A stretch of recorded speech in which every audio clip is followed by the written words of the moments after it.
Hello Planeswalkers, Andrew here, bringing you a deck tech on the Okiba boss herself, Greasefang. She's a 4/3 legendary rat pilot for 1 white-black, and she says at the start of combat on your turn, return target vehicle card from your grave to the battlefield. It gains haste, and on the start of your next end step, return it to its owner's hand. So Greasefang recurs your vehicles, and she's a rat, so naturally you'd want to run a bunch of plague rats or relentless rats, right? Well, I hear what you're saying, I like where your head's at, but guess what I didn't put in this deck?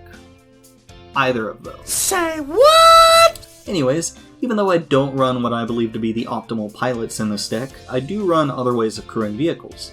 Curse of Disturbance gives you a 2/2 zombie whenever the enchanted player is attacked. Curse of Restless Dead does a similar thing, giving you a 2/2 decayed zombie whenever enchanted player plays a land.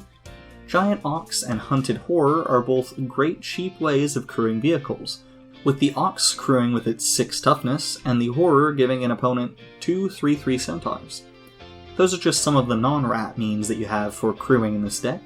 When I brewed this deck, I wanted to focus on Kamigawa rats, so they're all anthropomorphic rats just like Greasefang. Nezumi Shortfang and Nezumi Grave Robber both flip and get bigger once their conditions are met. Nashi, Moonsage's Scion, has ninjutsu, and whenever he hits a player, you exile the top card of each player's deck, and you can pay life to play one of those cards this turn. Nezumi Blade Blesser is a rat samurai who gets Death Touch if you control an artifact, which all of your vehicles are. Now, I labeled the vehicles in this deck motorcycles, just so I could call the deck Rats on Motorcycles, but none of the vehicles are actually motorcycles. Most of them are mechs, actually. Aerial Surveyor is a 3/4 vehicle for 2 and a white, with crew 2 and flying, and whenever it attacks, if defending player has more lands than you, you get to search up a plains. Heart of Kirin is another flying vehicle that's a 4/4 for 2 with crew 3 and vigilance. It's even better than the previous one in just about every way. It doesn't search you lands, but it's bigger, has vigilance, and costs less. Its crew cost is 1 higher than Aerial Surveyor, however, if you choose to run any planeswalkers, you can pay 1 of their loyalty instead of Heart of Kirin's crew cost. Parhelion 2 is a personal favorite of mine. A 5/5 vehicle with flying, first strike and vigilance for 6 white. It's got crew 4, and whenever it attacks you make a 4/4 flying vigilant angel.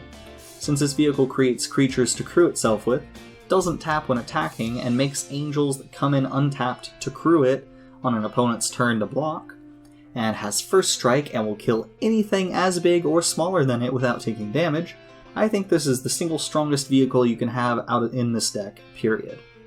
The Weatherlight is a 4/5 vehicle for 4 with flying, and crew 3. Whenever it hits a player, you look at the top 5 cards of your deck. You can reveal a historic card from among them and put them into your hand, the rest on the bottom of your deck.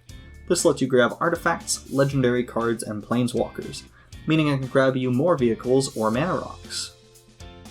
First up for support is Esper Sentinel, a fantastic card in any white deck. It's a 1/1 artifact human soldier for a white that draws you a card whenever an opponent casts their first non-creature spell each turn, unless they pay mana equal to Esper Sentinel's power. Even if this card just draws you a few cards near the start of the game, that could possibly be enough to put you ahead of your opponents. It's an excellent card, you've probably heard about it before, but you might not have the budget for it. I'm sorry, I print stickers of cards and stick them to bulk cards, so it costs me a few cents for my Esper Sentinel. I'm sorry. Mirage Mirror is another personal favorite of mine. It's an artifact for 3 mana that you can pay 2 into to turn into a copy of any artifact, creature, or enchantment for a turn. This can give you a copy of any of your opponent's big cards, or a second copy of any of yours. It's very versatile, and it's a big favorite of mine. Teshar, Ancestor's Apostle, is a 2/2 legendary bird cleric with flying for 3 and a white. They say whenever you cast a historic spell, return a creature from your grave to the field with mana value 3 or less. This is great for recurring your pilots.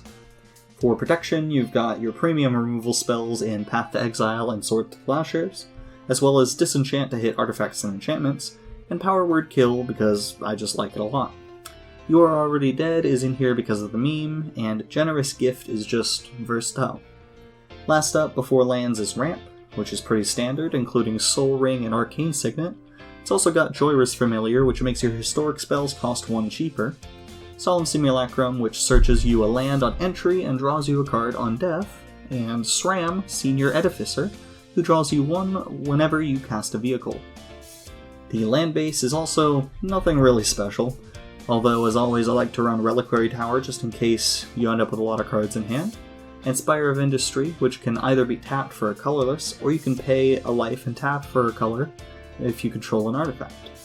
Any black-white dual lands you can get your hands on will be handy in this deck, of course. And that's the deck.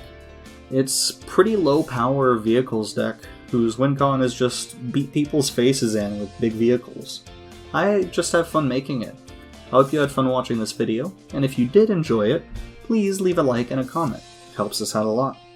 If you want to see more from us in the future, as always, please subscribe. And as always, have a great day, y'all.